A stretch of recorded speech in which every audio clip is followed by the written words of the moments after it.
Mheshimiwa Rais alisisitiza katika hotuba yake kwenye ufunguzi wa Bunge juu ya umuhimu wa jukwaa la haki jinai. Alisema hapa, na ningependa kumnukuu: tutaendelea kufanya mageuzi na maboresho katika taasisi zote zinazoshughulikia masuala ya haki jinai ili ziweze kukabiliana na vitendo vyote vya uhalifu. Na hapa ndipo unapoona uwepo wetu hapa kwa ujumla wetu.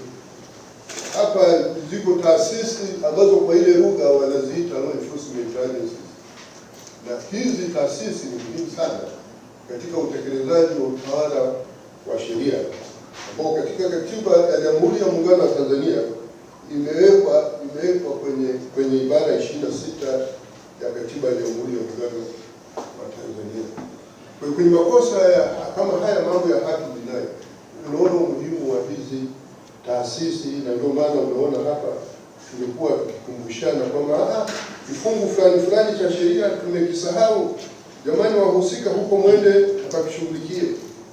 Ni kwa sababu hiyo, na ibara hii inasema hivi: kila mtu ana wajibu wa kufuata na kuitii katiba hii na sheria za Jamhuri ya Muungano, na kila mtu ana haki kwa kufuata utaratibu uliowekwa na sheria, kuchukua hatua za kisheria kuhakikisha hifadhi ya katiba na sheria za nchi.